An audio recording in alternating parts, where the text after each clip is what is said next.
problem from the American Invitational Mathematics Examination. They call it AIME, that happened back in 2005. And it's an impossible looking problem, in my opinion. You know, you're given x is equal to this expression.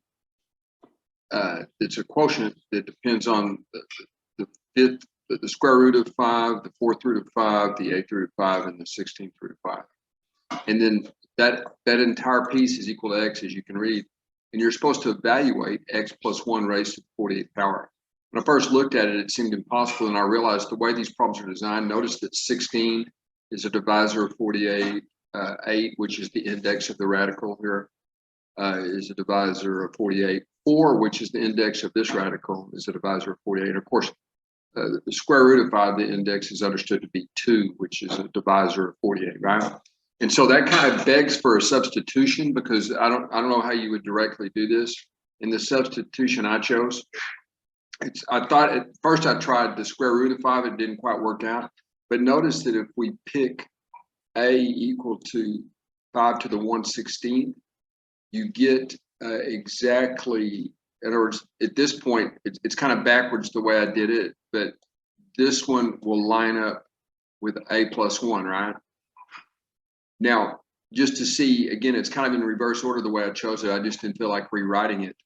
But if you take a look at this one right here, it becomes a little clearer. Like, let me get the writer going right here.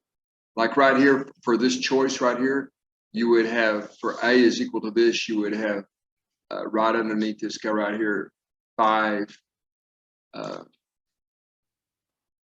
the 1/16.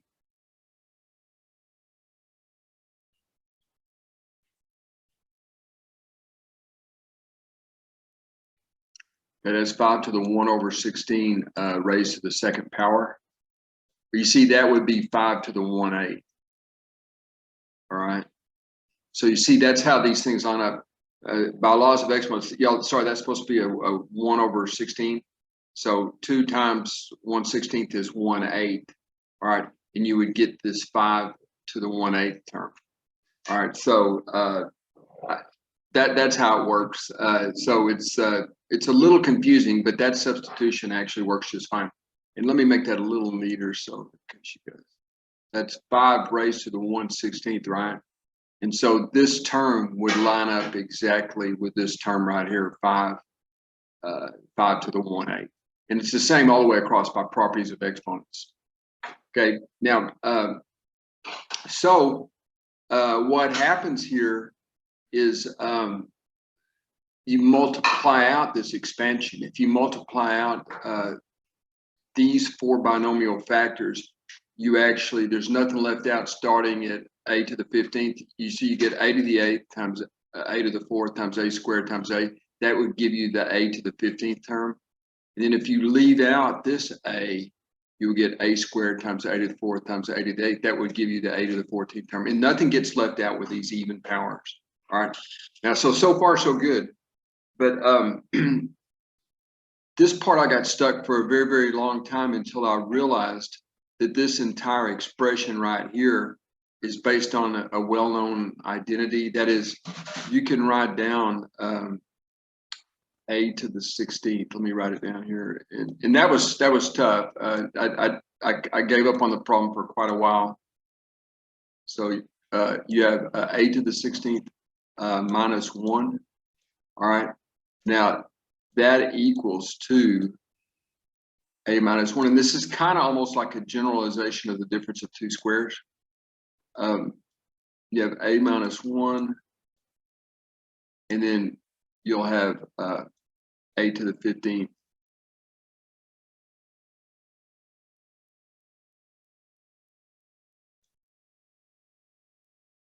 God, it's sick. Y'all, this Zoom thing, I need to spend paper, a better screen recorder. This thing's a piece of crap, I tell you. All right, so but that's a to the 15th, and then a to the 14th, and so on. All right, y'all, I do hope that's legible. I apologize, and then I'll go ahead and put plus dot dot here, dot dot dot, and it would end at -1. would end at -1. I didn't write that down.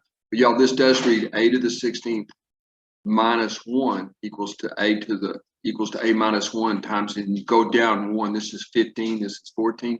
And that's exactly why we can replace, if we divide this by both sides, if we divide a minus 1 both sides, we actually get this expression right here. Let me circle it.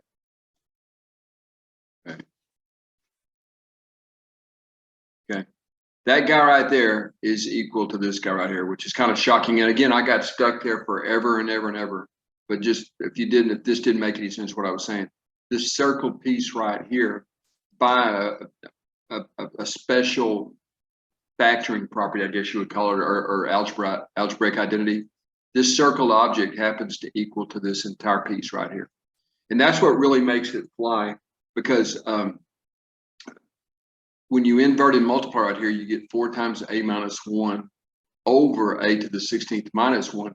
But you see, that's where this substitution really comes into play right here. If you put 5 to the 1/16th exactly right there where the a is, okay, but 5 to the 1/16th raised to the 16th power is just 5, you see. That's kind of cool there. So this 5 minus 1 cancel with this 4. So this is almost an impossible problem. I'd like to know how many people got this. You know, I have the luxury of thinking about it for like a day before I figure it out finally. But these guys had like 3 hours to do 15 problems or something. So right here, we get to this stage right here, 5 to the 1/16th minus 1 is equal to x. All right, so that would say that x plus 1, which is what we're looking for, we're supposed to evaluate x plus 1 to the 48th power. So right here, x plus 1 to the 48th power, the 1's cancel, you get 5 to the 1/16th raised to the 48th power is 5 cubed and 125. So I hope that helped. And like I say, if I was taking this test or doing this problem under time conditions, I never would have got it. I wouldn't have had any idea. I mean, I might have gotten one question if I used the full 3 hours, but it's hard to figure these things out. When you first look at this, you go, what? But anyway, let me know what you thought about that. I think the substitution right here is really what makes it work out. And again, I spent about 15 minutes just trying to make a equal the square root of 5 work, and I couldn't. And when you make a equals to 5 to the 1/16th, you get exactly these terms kind of in reverse order, okay?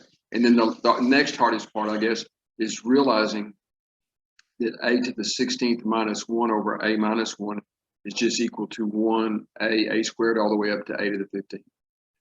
That's one of these identities where the minus terms cancel out with the positive terms, and it just leaves kind of the first and last terms. So anyway, if it weren't for that identity, this wouldn't have worked out even as well as it did. Okay, hope y'all enjoy.